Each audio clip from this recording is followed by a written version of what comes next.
You're listening to Literally First Class, the podcast for female founders behind multi-million-dollar brands and businesses.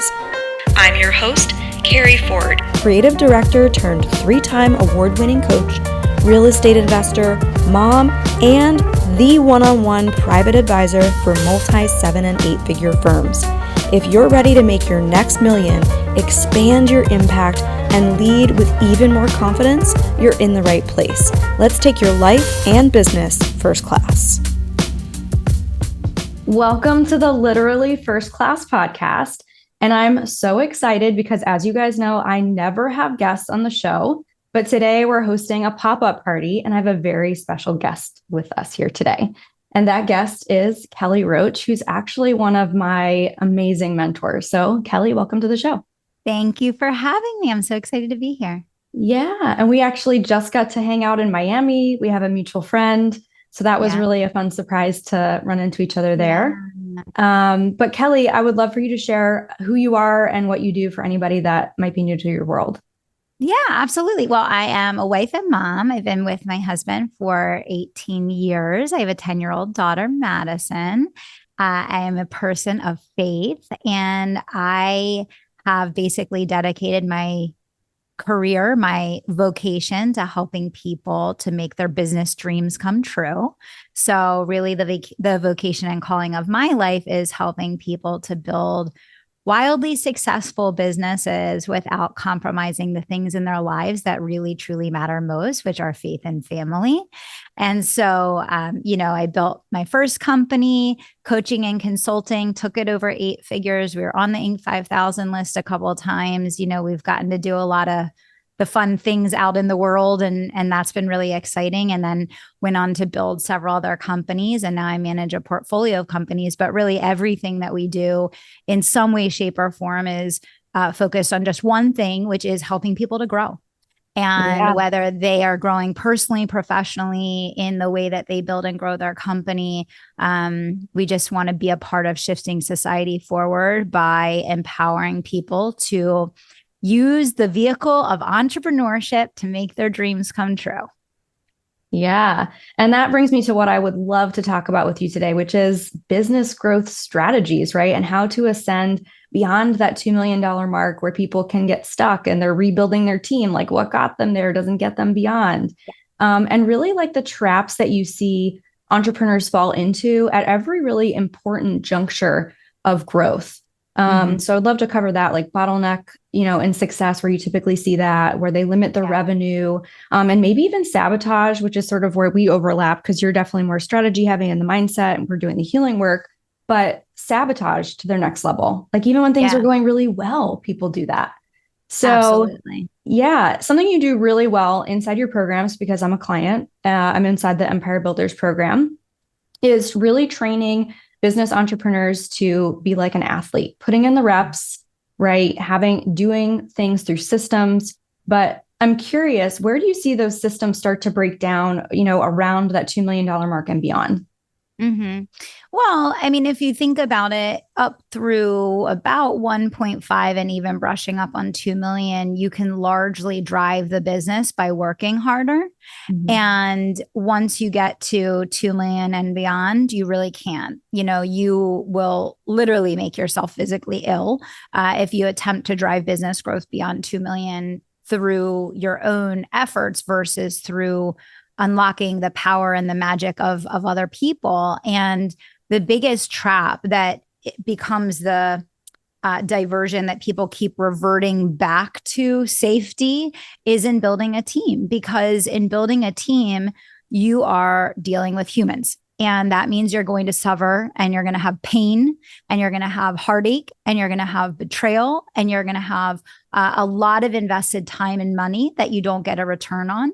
And there's going to be, there are many reasons why when you look at the percentages of businesses that go to 500,000, then go to 1 million, then go to 2 million, then go to 10 million, that by the time you get to 10 million, it's like a little tiny pinhole. And that's because the amount of healing work and interpersonal work and faith growth and development that you have to do even like on your soul. Like there was a point, Carrie, where I was going to something called soul sessions. Okay. Like you can't hustle your way to 10 million and stay there for any period of time or grow beyond that. And I think you said, what is the biggest thing that prevents people from growing beyond 2 million? It's absolutely team. And it's because on one hand, as a business owner, as an entrepreneur and leader, when you get into the world of building your business, you quickly learn that everything comes down to sales and marketing.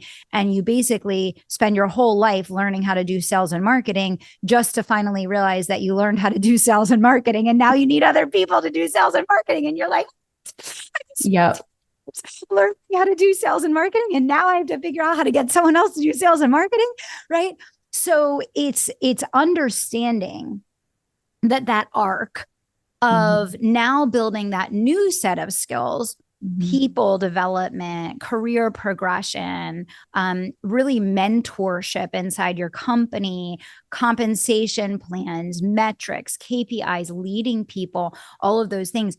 That is as much, if not more, of an undertaking from a skill development standpoint as sales and marketing is, but no one understands that. So they think when it's hard and they're having issues and they're having problems and challenges and things are going wrong, oh, this just isn't for me, or this just isn't worth it, or I can't do this, or maybe I was never meant to have a business that big. I hear all the time, I don't want to have a team. I don't want to, have this, have that.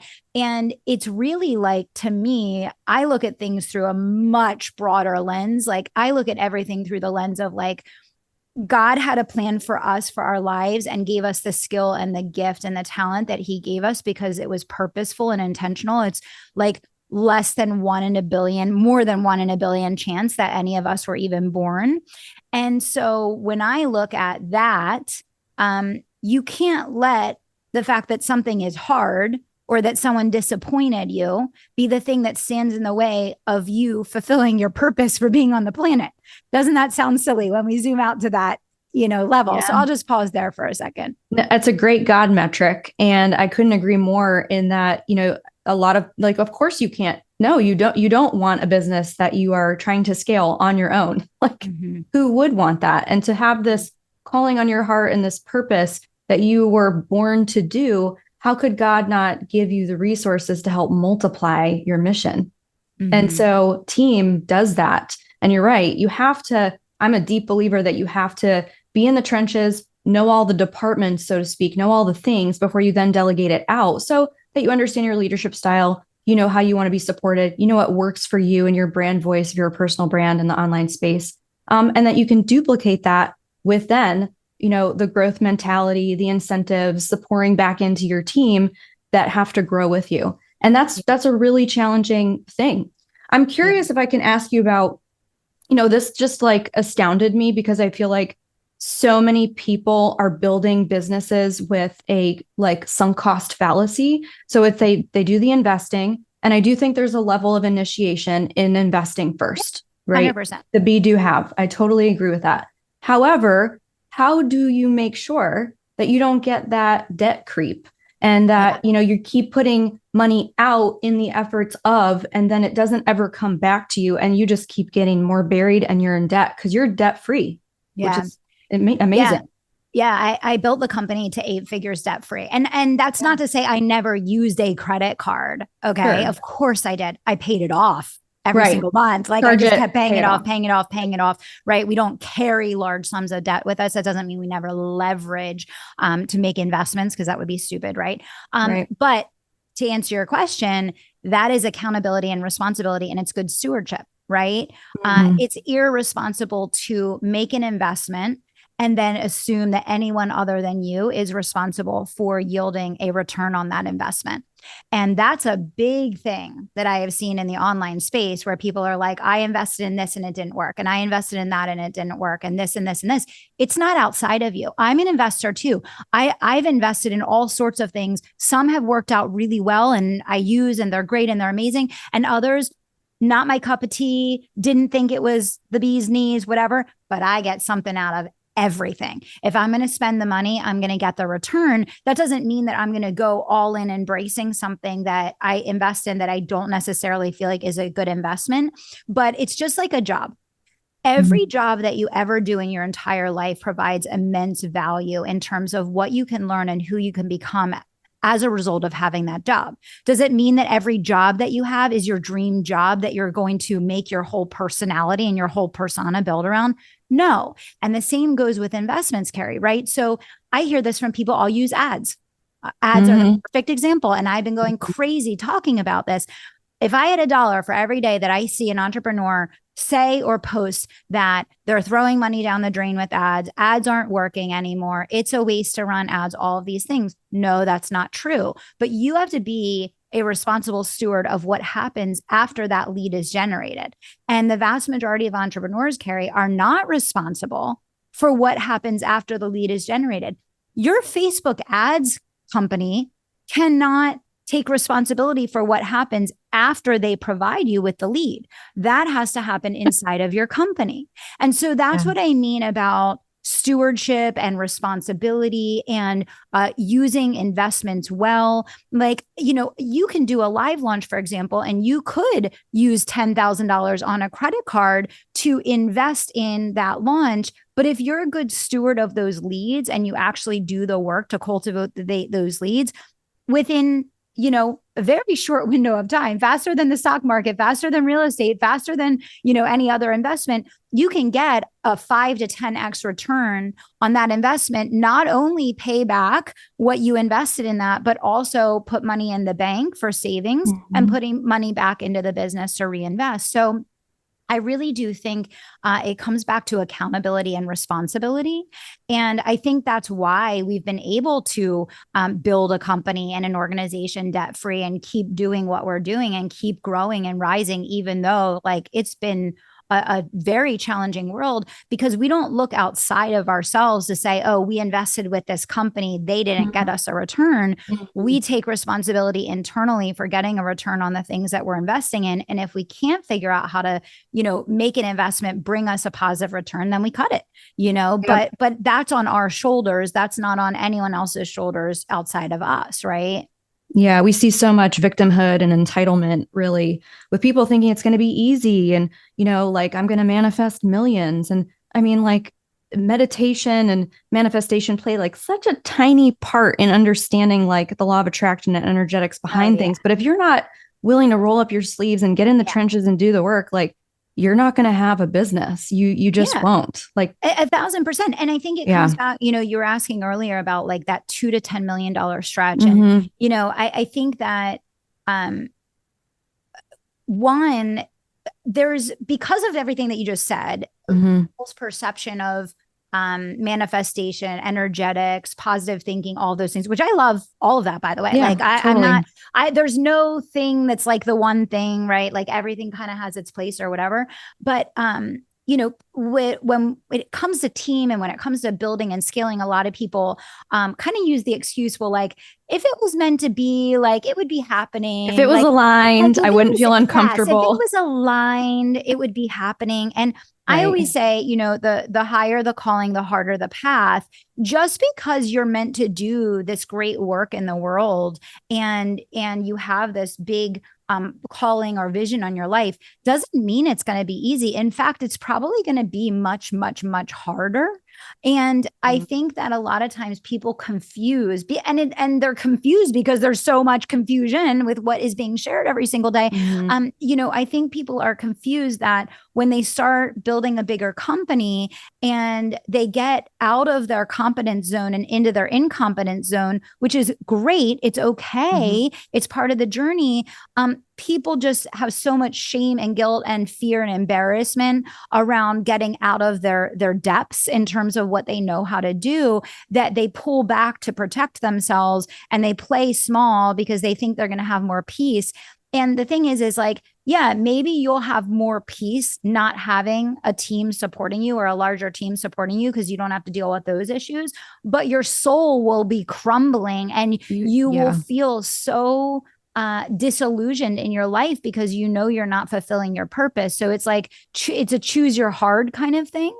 Mm-hmm. and I'm all for the positive thinking and I'm all for the manifestation and all the good things. I love me a good personal development book. But business is a blood sport. Like, let's just be really honest. Mm-hmm. Like, business is a blood sport. I say it every single day. You have to train for your business like an athlete trains for their sport. And if you think that God gave you the gift of a vision to do something great in the world, expect that it's going to be really, really hard. And you have to decide whether you're going to pay the price. And when you Yeah. interact with other really high performing people, what you'll notice if they've all gone through a lot of, I A could lot of fill shit. in the blanks We there. can swear I don't here know on what this the, one. okay, I didn't Yeah. know what the We rule can, of the show I'm was. from Jersey, Cal. We I can didn't want to swear. ruin the show. I was like, I don't know if I'm allowed. So every high performing person that you meet Yeah. that's ever done anything real has gone through all of those things times 10. You can't Mm. play small enough to not experience, the lessons that you need to learn. And I look back on all of those things that I've been through. I've been through it all. And, every single one of those things had to be put in my path to mature me and to mold me. Totally. And I couldn't lead at the level that I'm leading at today if I didn't have the wisdom and the maturity of going through those things, because quite frankly, I was extremely naive. I did not know and understand, just when you're dealing with the general public, what you're going to face. And I was not prepared for that. I was Yeah. extremely naive. And I think, yeah, I needed to be molded and matured. And Mm. I'm definitely a very different person today, but a much stronger one. And I think everyone who's been through those things would say that, right? Yeah. I couldn't agree more with that as well. And you and I share a very strong faith and relationship with God, which I love in mentorship that you've brought that together. I know that Yeah. was like a new development for you in the past couple of Yeah. years, probably through lessons and learnings and embodied wisdom. Yeah. But just because it's hard doesn't mean it's not meant for you, for anybody listening. Maybe it's supposed to be hard so that God can train your heart and restore the posture toward him. Like I have Yeah. found anytime I forget what this is all for, Yeah. he'll remind me Yeah. something will be taken. Yeah. Something will be harder. And Yeah. then I just thank him for the lesson and the growth because he's preparing me to handle something and hold something bigger.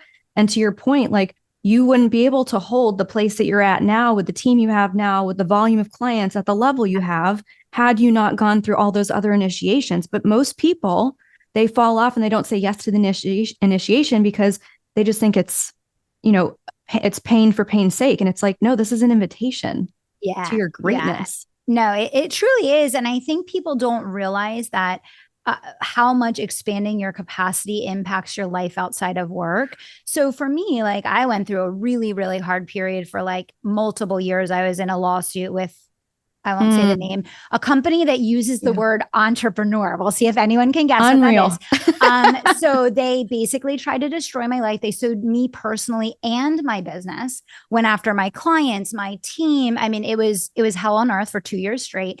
And they have deep pockets, those And oh companies. yeah, they put 6 lawyers on it. They were willing to spend millions and millions. They were like, Whoa. "We will take you out of business. Like it will be the lawyers' fees, or we'll just sue you into oblivion, and like you will be done." But anyway, that's another story for Yeah. another day. Wow. But Yeah. anyway, here's what I will say. Here's what I will Yeah. say. Coming through all of that, number one, I am such a greater CEO and leader than I was. Like looking back on that person, I am 1,000 the person that I am today that I was then. But here's what's really interesting, Carrie. I started homeschooling Madison this year, which Mhm. was really a dream that was on my heart for a long time. I'm like, why am I dedicating my whole life to being a teacher of random people give me their money? I want to teach my Your daughter. kid This is is right my here. legacy. This is my legacy, Yeah. right? Yeah. I never would have had the capacity to be able to add that into everything else that I'm doing had I not gone through that, Mhm. because it stretched me and transformed me so much. And it built my reliance on my faith so much that what I can carry now, it's like my capacity is just multiplied to the moon. But that's only because I didn't crumble in the moments where I did get out of my own depths and I had to rely on God and I had to rely on my faith. And that's the lesson in all that, is that like there really truly is a reward on the other side. if you allow that process, that pain, that hardship, whatever it is that you're going through, to transform you and expand you instead of shrink you and take you off of what you really want in your life. And I have definitely seen that in my capacity for my relationships, in my ability to make space to do homeschooling and prioritize my family even more. And I always prioritize my family, prioritize my faith even more. And I had always prioritized my faith. So it's just those things. There's a reward in so many immeasurable and intangible ways when you don't give up. It's not just like a platitude of like, don't give up. It's like there is a reward on the other side of not giving up. And it's not accomplishing a goal. The reward isn't like, oh, I got to this number, or, oh, I achieved this thing. It's like the person that you become and then how that impacts the construct of your life in so many different ways. Yeah. And I want to highlight for anyone listening to the don't give up, because there is, with every successful person, if you look back at their past and their becomingness, and you look back, despite shit hitting the fan, despite things not working out, a bad investment, a bad business relationship, a partnership, betrayal, lawsuits, etc. Like, you're in the deep valley. You're wondering, what the fuck am I doing? Like, is this really my calling? And despite that, every single one of these people have a vision in mind that they don't let go of. It's almost like delusional, reckless faith. Yeah. And so despite that, they know who they are, they know where they're going, and they don't give up on holding on to that vision. And I think that's so important, because that's the resiliency where that really alchemizes people's pain and allows them to become who they're meant to be in order to hold it, right? It's all preparation. Yeah. 1,000%. Yeah. So good. So I'm curious, we've talked about stewardship, we've talked about leadership. You, Kelly, have like probably one of the most seamless teams I've ever seen. And I've worked in corporate, I've built teams, I've had my own team dramas, with my own company, rebuilding. They operate like a cell. What would you say is the one thing that you attribute, and I know there's many things, but like probably the thing that feels the biggest, most important thing? What's the one thing that you do with the team in order to create that massive success, that seamless experience on the client side? That's really good. It's so many things. It's definitely by design, and it's definitely a lot of years of effort and intention and hard work. And I would say, one thing is I try to express gratitude to the team every single day. And, I will reach out to someone on the team every day and send them either a text message or an audio message and just be like, hey, I saw this. Like, thank you. Like, this really means so much to me. So I think gratitude is a huge thing. And I also think vision. People will dedicate their lives to something that they really believe in, and they'll give it their all, and they'll give their heart, and they'll give more than expected, and they'll do more than is expected when they feel a part of something that is bigger than themselves, that has meaning and purpose in the world. And so my role as a CEO, more than anything, is to remind them and inspire them to keep moving towards the mission and the calling of the organization, and to really see that their role in that matters. They're not just a team member. They're not just a person on the team. They're a person that changes and transforms people's hearts and minds every single day. And they are the sharp right turn to champion and challenge people to make their dreams come true. And I think my goal and my vision is just to help them be the best that they can be, create a company where they want to grow. And I have people that have been with me. Nicole's about to celebrate 10 years. I have people that have been with 5 years, 7 years, 6 years, 3 years. I have people that have really grown with me in the company and moved from company to company with me. And that's the only reason I can run all these companies, is that I promote people from my core companies, and they move with me and they move through what we're doing. So it's not random. But I think gratitude, and I think the vision has to be cast every single day. That's the second thing I would say. And then the third thing is you have to work at growing and developing your people as hard as you worked at learning sales and marketing.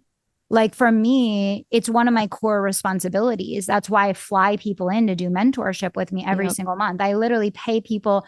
I fly them in, I put them in a hotel, I spend full days with them. I have a day coming up with Deepak and Kate. I have a day coming up with Kate and Amber and Heidi. Danielle's coming in 2 weeks. Nicole's coming in for 4 days next week. Like, Awesome. it's a real thing. And so if you want to have autonomous teams, my teams run entire companies without me.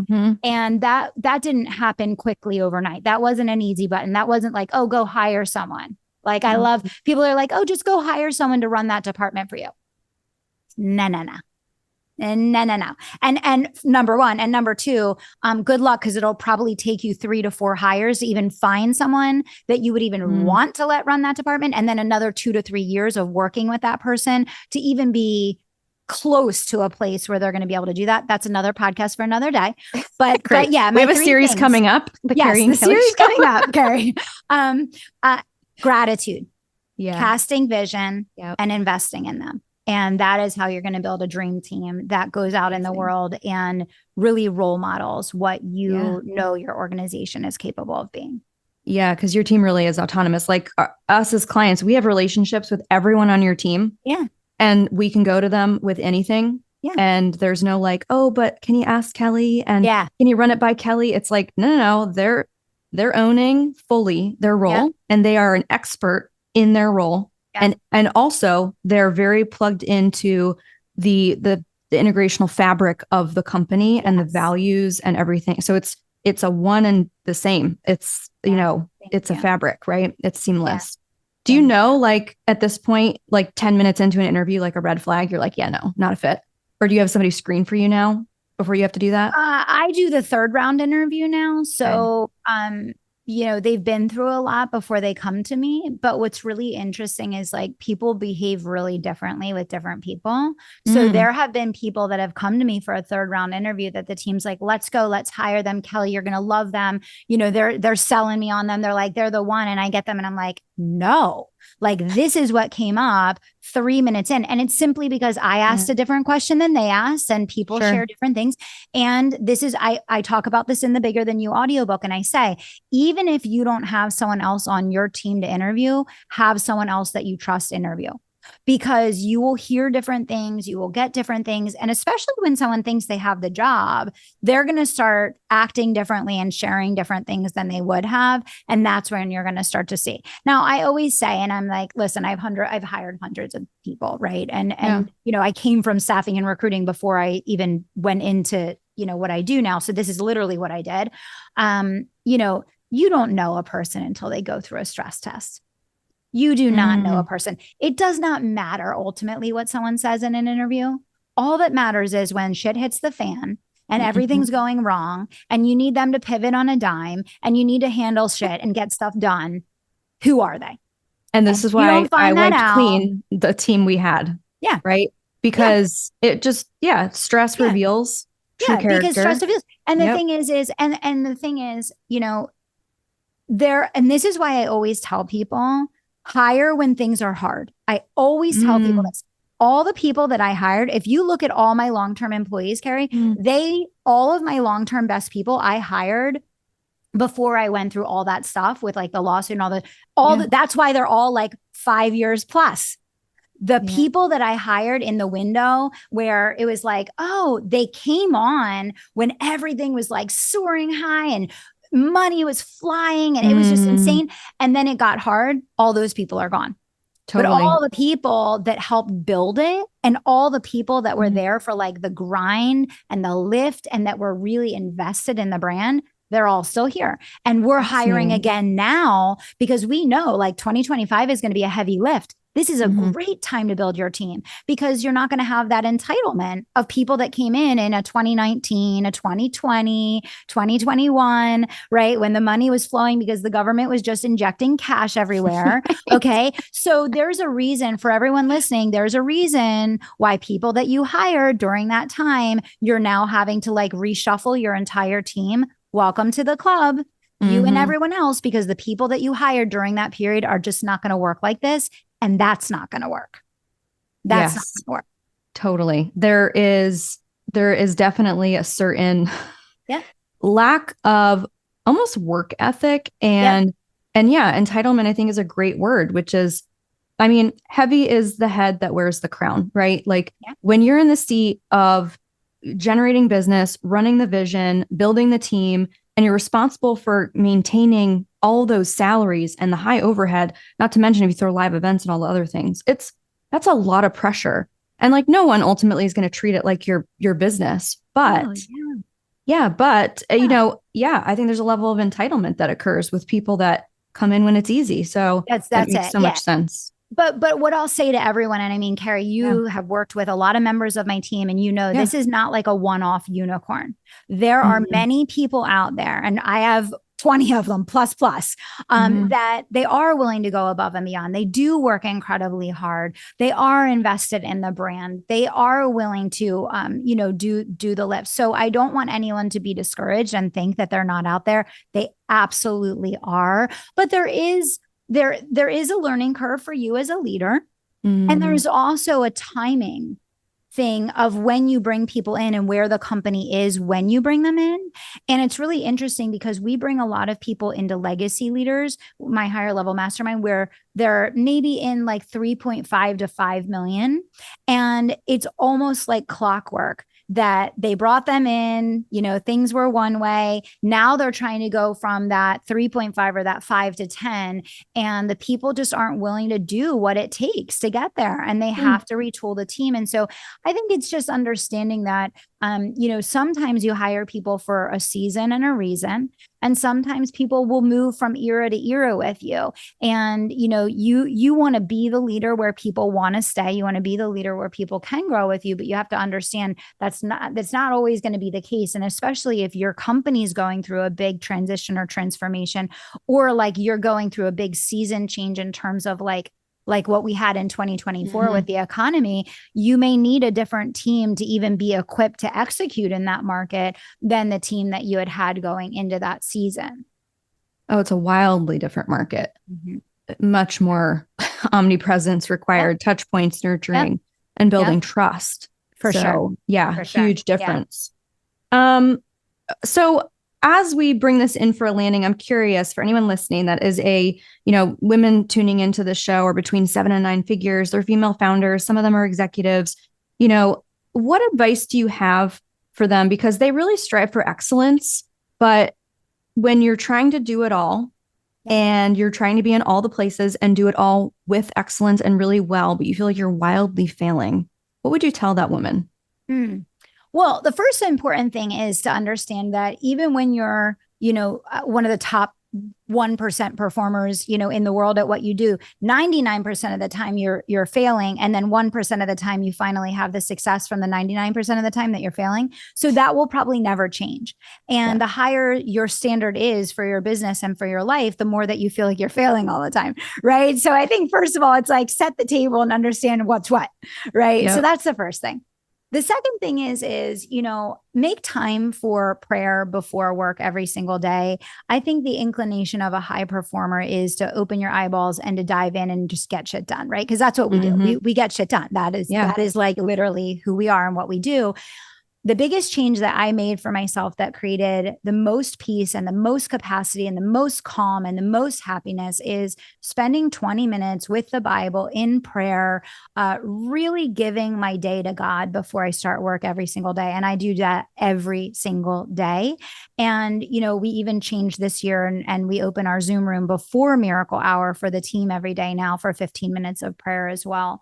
And, that would be the biggest piece of advice that I would give to someone who wants to get to 8 or 9 figures, is that like, put God first and God will multiply, and he will pick up where you leave off, and where you fall short, he will fill in.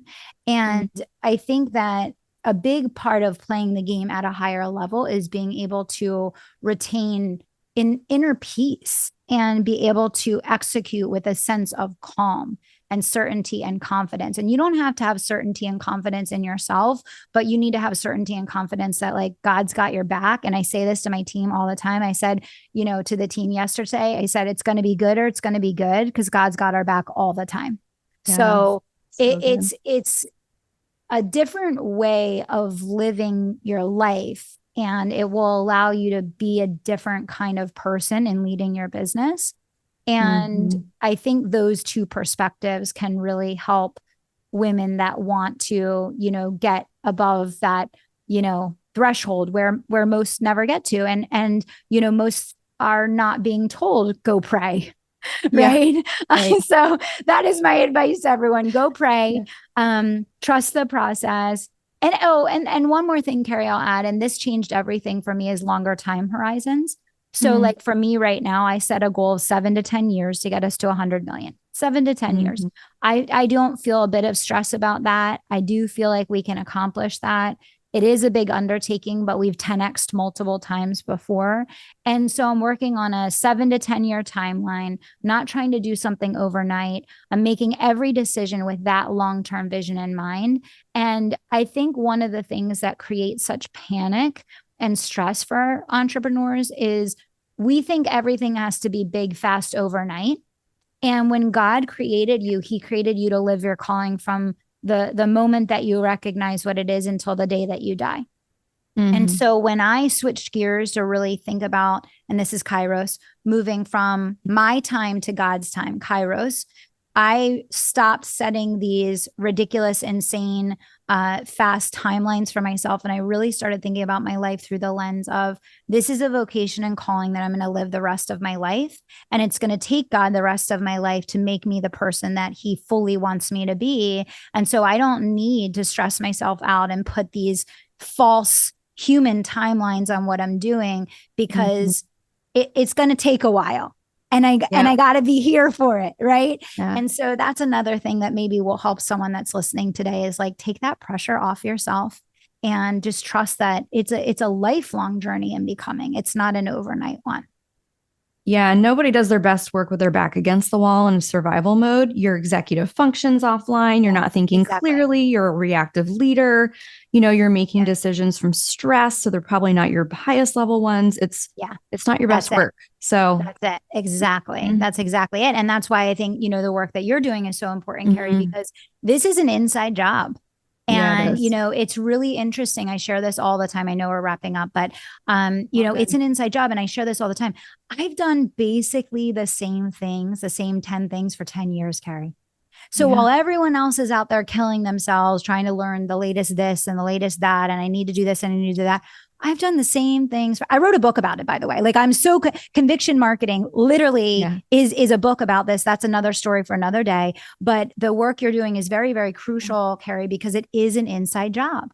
And when we can be calm and when we can be centered and we can be peaceful, we can lead and we can influence and we can impact. And so I think more of that, please. Yeah. I just joined a 5 a.m. prayer club.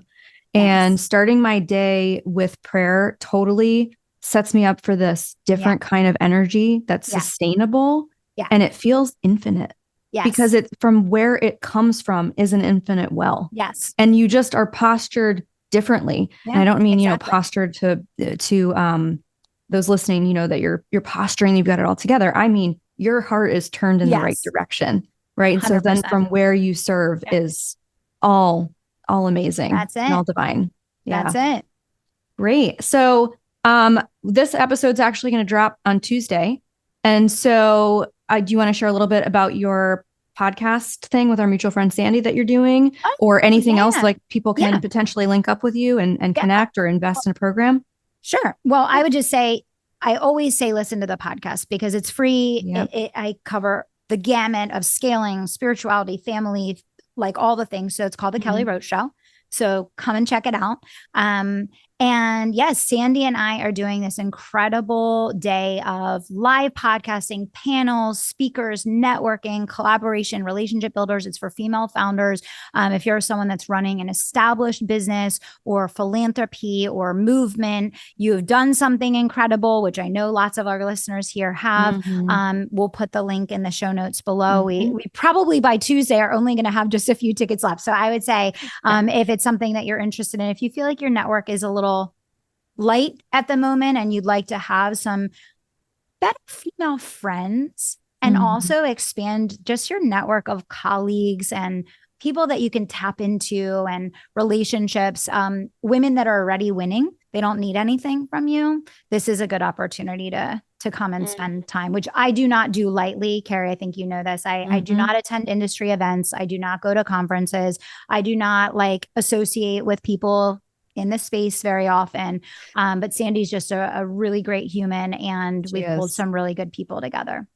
Yeah, she really does put together. She's a great host, a great, for sure, supporter with people. Awesome. And I'll put, your link to the website below. Any final words?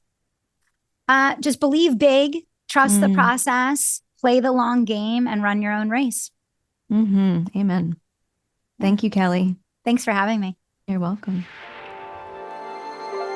Thanks for tuning in to Literally First Class. If today's episode inspired you, hit subscribe and leave a review. It helps us reach even more incredible women like you who are ready to level up, lead with impact, and make first-class moves.